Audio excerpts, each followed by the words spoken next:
Welcome to Civics and Coffee, a history podcast, the show all about United States history, delivered to you in the time it takes to enjoy your morning cup of coffee. I'm your host, Alicia, a historian trained in United States history with a passion for telling both the known and unknown parts of America's past. So grab your coffee and get ready for some bite-sized history. Welcome back, everyone. I'm happy to introduce this week's conversation with Dr. Elizabeth DeWolfe, author of Alias Agnes, The Notorious Tale of a Gilded Age Spy. As you'll pick up from our discussion, this is a book that reads like historical fiction and is an engrossing history exploring the limitations of women during the Gilded Age. I hope you all enjoy the conversation. Hello, everyone. Joining me today is Dr. Elizabeth DeWolfe. She is a professor of history and co-founder of the Women's Studies program at the University of New England in Biddeford, Maine, where she teaches courses in women's history, American culture, and archival research. She is also an award-winning author whose latest book, Alias Agnes, The Notorious Tale of a Gilded Age Spy, will be the focus of our conversation today. Welcome, Dr. DeWolfe. Thank you. It is such a pleasure to be here. I'm so happy to have you. Let's dive into this incredible book, and we'll start with the easy question. How did you come to write about a breach of contract case in the Gilded Age? I first learned of this case actually at an antique show at a New Hampshire hockey rink, where I stumbled on an 1894 book about the case. And it was basically a compilation of the day by day newspaper articles as this breach of promise trial unfolded. I was really intrigued by this young woman named Madeline Pollard and her willingness to call out Breckinridge, a U.S. congressman, on his bad behavior. So I didn't buy the book at that moment, but that night when I went home, it was still in my head. And so I did a little quick Google research. And I learned that no one had really written about this case. And the few articles that existed in the late 20th and early 21st centuries were written by male historians, and their focus was really on Breckinridge's career and how this scandal ruined his political life.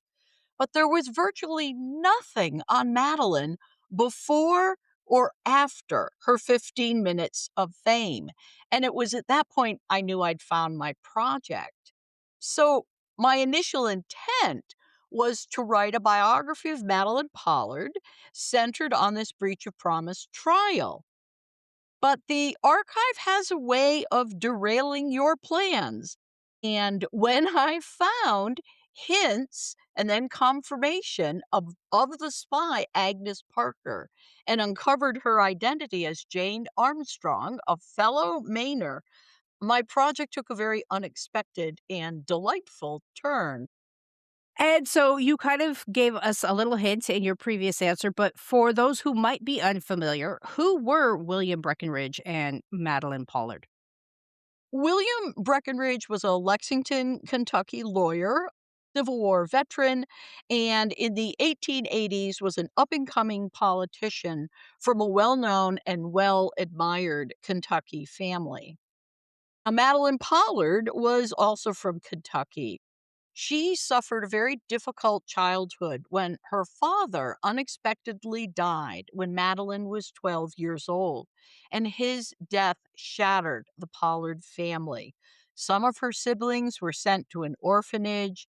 Her youngest infant sibling stayed with mom, and Madeline was sent to live with a succession of aunts. And the Pollard family never lived all together ever again. Now, Madeline wanted more than anything in the world an education. She was a precocious reader. She was intellectually motivated. She wanted that life of art and travel and literature and culture. But how could she afford it? So she made a deal with an older bachelor farmer from Kentucky, a man named James Rhodes. He would pay her tuition if, at the conclusion of her education, she would marry him. Or, Madeline said, I'll pay you back. And so off she goes to Cincinnati Wesleyan Female College, a very good school. And she Loved it. The classes, her like-minded classmates, the debate club. She was in her element, and then James Rhodes ran out of money and said, "Madeline, it's time to marry." And Madeline did not want to marry a bachelor farmer. The education was supposed to free her from that life that she witnessed in her aunt's households. And so she recalled just a few weeks earlier, by chance, she had met William Breckinridge on a train. Now, he was running for Congress, so he was no doubt going up and down the aisles, glad handing his future constituents. She wrote him a letter. He came to Cincinnati. He visited during visiting hours of the college, and he suggested, "Madeline, this discussion should be more private. Let's take a carriage ride." And so on an August sultry night, in a carriage with closed windows, Breckinridge made his move. Yada, yada, yada. 3 days later, Madeline was his mistress. It was 1884. She was 20. He was almost 30 years her senior, and he had a daughter the same age that at the very same week he had just dropped off at Wellesley College for her freshman year.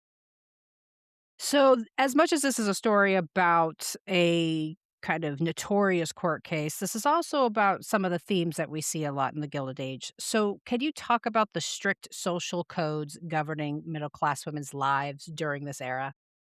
It was an incredibly fraught period to be a middle-class woman.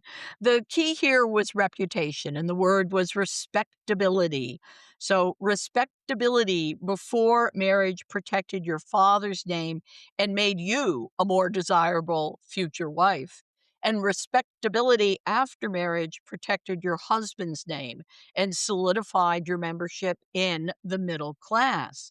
So, what was respectable? Well, certainly beyond the obvious, sexual connotations of virginity until marriage, respectability was enacted in every facet of a woman's daily life, in her speech, her dress, the food she served, the books she read, how she ran her home, and with whom she socialized.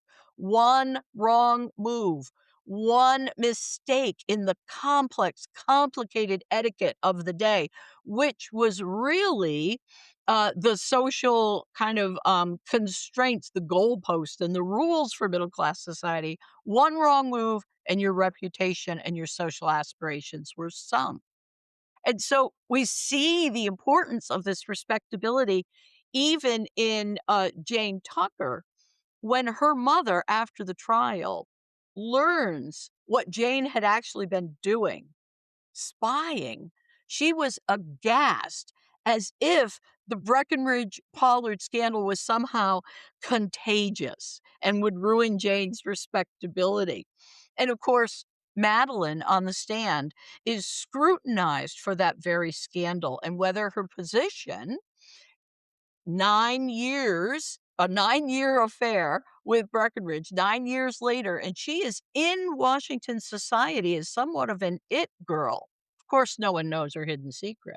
But on the trial, Madeline had to show that her status there was legitimately earned, or did she break the rules and jump social barriers to get into a higher class? So, respectability was about the legitimacy of your position in your social niche. Yeah, and you talk about how breach of promise laws were kind of an avenue to kind of come back for from some of that derision, right? So what were breach of promise laws, and how did they serve as a potential remedy for middle class white women? It was very clever and very astute of Madeline to sue Breckinridge for breach of promise, because it is very much a remedy used by the middle and the leisured classes. So, in claiming breach of promise, she's automatically putting herself in that class. So, breach of promise laws restored respectability to middle class women who were left at the altar or otherwise jilted or insulted by men. And this would be a court ordered remedy to restore that respectability, a way that the court says to a woman, it's not you, it's him. It's a way to protect family honor and a way to protect marriageability. But it's also a way of social policing of middle class men. Breckenridge was not the only one to take a mistress. One reason the Pollard Breckenridge trial was watched so closely was that, in many ways, Madeline Pollard for the middle class was one of their own. She was a studious college girl. If she had been a domestic servant, no one would have cared.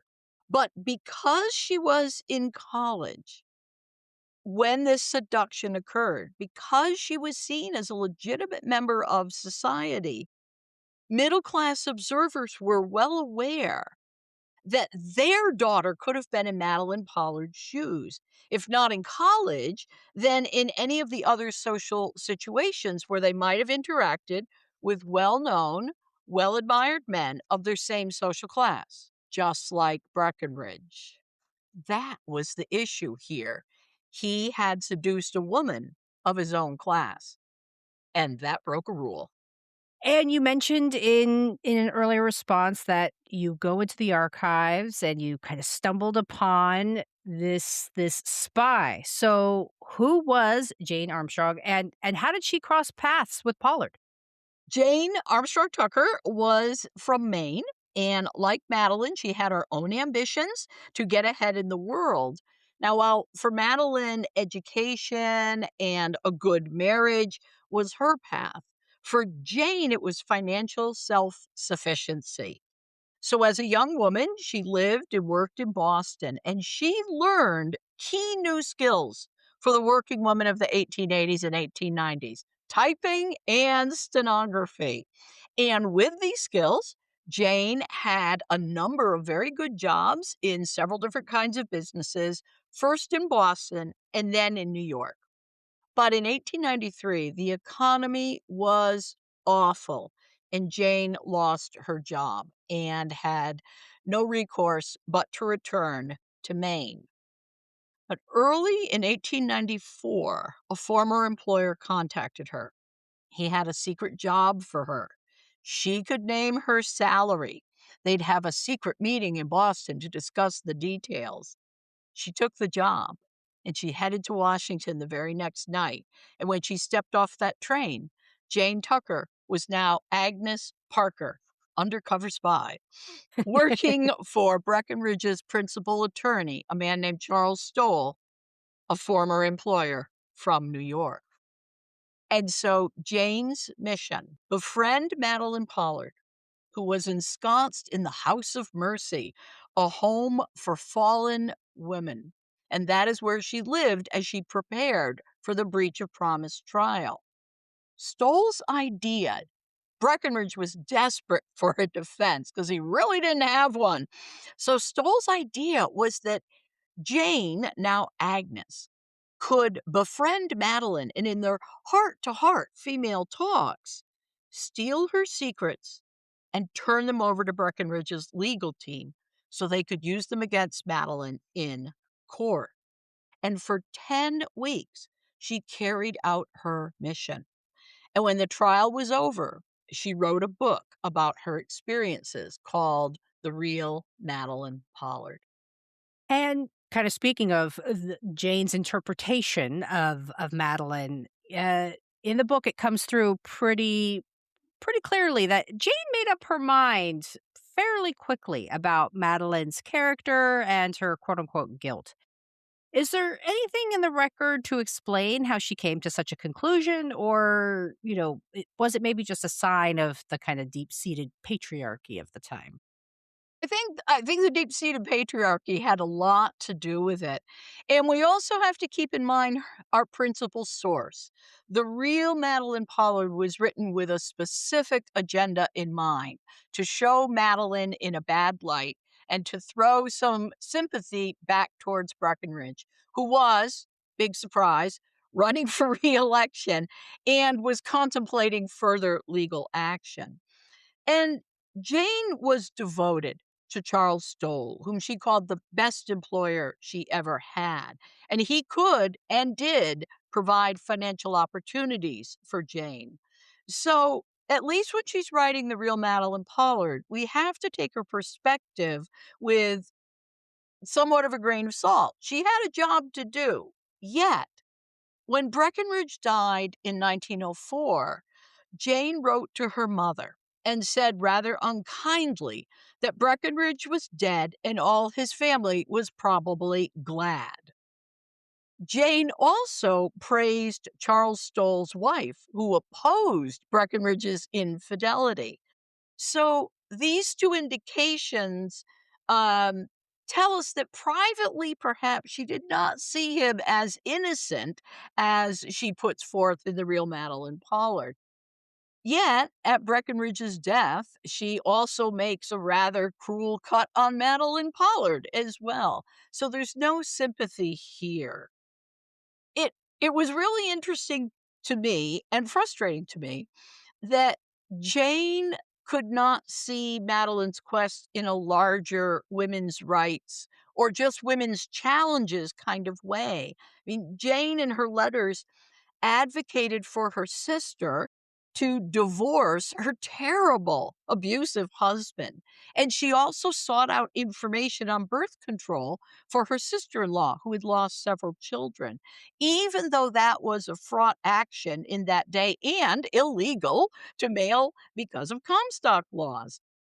Jane complained about bosses that screwed her over, and she railed against Breckinridge's attorneys who often dismissed her advice on how to handle Madeline on the stand. And that was too bad because Jane was likely right. So she's a funny character here. We do, in a lot of ways, have to read between the lines.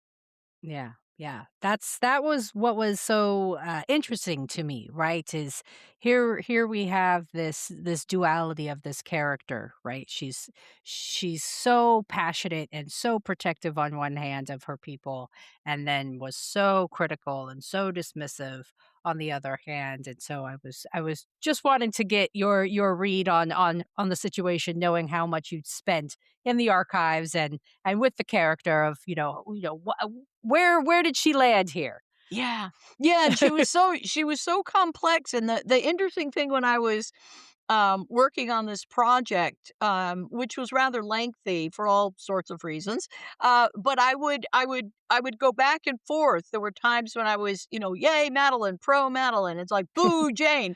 And then I would entirely switch.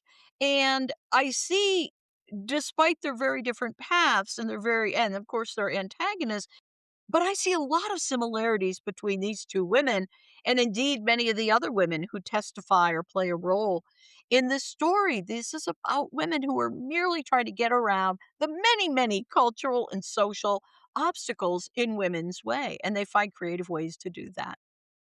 Well, speaking of testimony, one of the pivotal moments of the case was Madeline's testimony. So, how did she prepare, and how does her testimony exemplify some of the pervasive gender stereotypes of the era?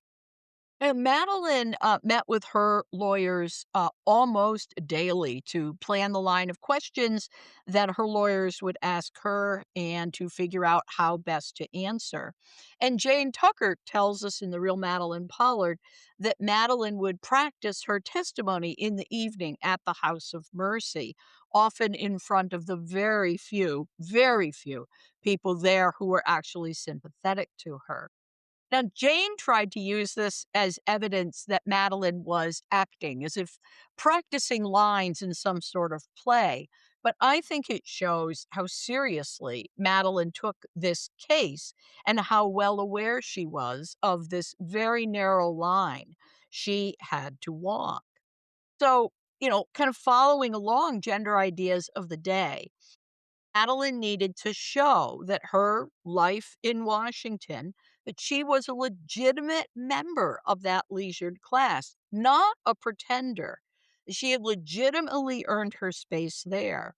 And indeed, she needed to show that her claims for a literary, cultured life and education were not just an affect, but rather a lifelong held plan. Her dress needed to reflect respectability, but not be too showy, but not be woefully out of fashion. On the stand, she couldn't appear too haughty, too bold, too ambitious, or too intelligent. She also needed to show genuine sympathy for the losses that Breckinridge caused, the loss of her two children left at orphan asylums by his command. So, in short, she had to defy very carefully and very planfully the gendered stereotype of a lust filled seductress only out for someone else's fame and fortune. And this was an incredibly difficult line to walk, especially when the eyes of the nation are on you. Well, and something else that comes through in this book is the Women's Protective League. So, what was that and how is it connected to this case? Yeah, the Women's Protective League was kind of an interesting little find that I noticed in the newspapers. It was a Washington, D.C. organization of leisure class women who attempted to establish laws and policies to protect young single women. And it's a response to the thousands of single working women in D.C., what another scholar calls women adrift. And keep in mind, these leisure class women have daughters who are so called adrift. And so they're trying to find social protections, if not legal ones. So they are meeting secretly in Washington, much to the surprise of people when they learn of this organization.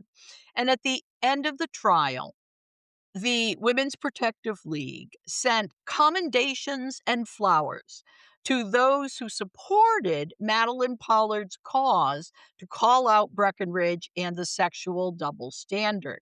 So they sent flowers to Pollard's lead attorney and to some of the women who testified, including elite society leader Julia Churchill Blackburn, Kentucky Churchills, as in Churchill Downs. They did not send flowers to Sarah Gist, who provided key testimony on the date of the seduction. Sarah Gist was the formerly enslaved owner of a house of assignation.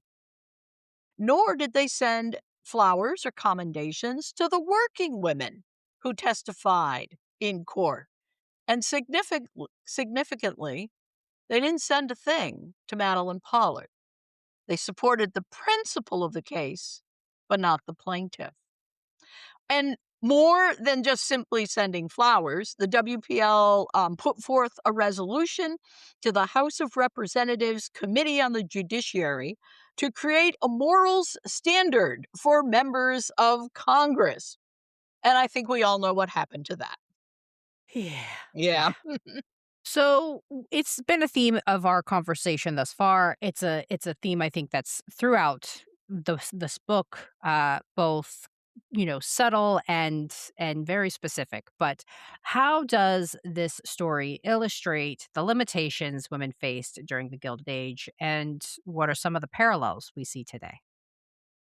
I think there's some interesting connections here. And one that I see is as much as we want to imagine that women had each other's back, this case shows that this wasn't so. Class and racial lines often trump gender alliances, and then those pervasive cultural beliefs about mistresses remain strong. I think that tells us what we know. Women are complex. Just because we're all women does not mean we all believe the same thing or stand on the same side of an issue. And we see that very clearly here as well. Another parallel, sadly, we see that intelligent women today who speak out, women with ambitions to lead companies or lead a country, women who make statements, run for office, are scrutinized and demonized in ways that harken back not just to the Gilded Age, but we can go all the way back to the European witch trials. As we see again and again and again, women who accuse men of sexual improprieties or other bad doings are often deemed liars. And what do you hope readers take away from your book? I hope they enjoy it. I worked very hard on writing this deeply researched history as a narrative. I wanted it to read like a story, a novel. It's all true because history unfolds as a story. Our lives are stories. I would like readers to come away with a sense of the strategies women use to navigate around those considerable barriers of the Gilded Age. While this story focuses on the fraught friendship of Jane and Madeline, as I mentioned, this trial featured several women, and I was fascinated by them. So, for example, Julia Churchill Blackburn, why is she on the stand in this See Me trial? Because she's defending her married name for the second time. Her husband had been involved in an earlier scandal, and she is defending it because that name gives her social credibility. Louise Lowell was a typist and stenographer, and on the stand, she is relaying information about letters she typed for Breckenridge. But within that, she is telling her story of work as independence and how proudly she is providing for herself. And then, of course, Sarah Gist, formerly enslaved, whose father was the enslaver, turns the table as a free woman and profits from the passions of men. All these women found workarounds for the barriers placed before them. And I found that fascinating. And then I also hope that people will consider the nature of women's friendships. Is Jane justified in throwing Madeline under the bus, in revealing her confidences to Breckenridge, and later in her book, The Real Madeline Pollard, revealing all to the reading public? Was she just doing her job, or did she stab Madeline Pollard in the back? And that raises a question of what do we do today to support women of our own class, other classes, other identities, other backgrounds? What is women's friendship?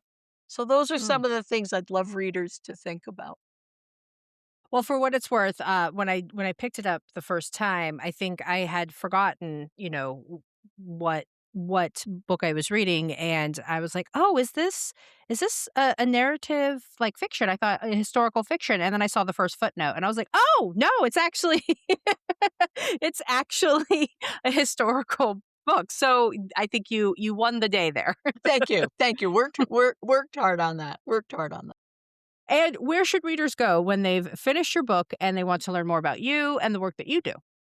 Well, I would welcome readers to find more of my writing and information about where I'll be speaking and other info on me on my website, which is elizabethdewolfe.com.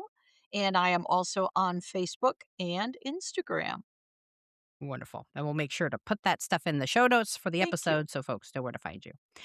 And we've covered a pretty large swath of territory, but is there anything that we haven't discussed that you want future readers to know? Many of us grew up in an era, I think, where history was taught as long lists of great, typically white men, the wars they fought, the countries they ran, and the inventions they claimed to invent. But women's stories are there in the cracks, behind the scenes, in the very dailiness of life. They're there and they matter. Ordinary women who can do extraordinary things. What a wonderful way to end this conversation. And for the listeners out there, if you are in a rut waiting for the next season of the HBO series, The Gilded Age, and you want some real life drama to keep you company, be sure to grab yourself a copy of Alias Agnes. You will not be disappointed. Thank you again, Dr. DeWolfe. Thank you. This has been so much fun to talk about Agnes and Madeline. My thanks again to Dr. DeWolfe for spending her time with me. If you want captivating narrative nonfiction that reads like historical fiction, consider picking up your copy of Alias Agnes wherever fine books are sold. As a reminder, all guest books can be found on my affiliate shop at bookshop.org. Thanks, peeps. I'll see you next time. Thanks for sitting down with me as I explored this chapter of American history. If you liked what you heard, be sure to subscribe and share with your friends. I look forward to our next cup of coffee together.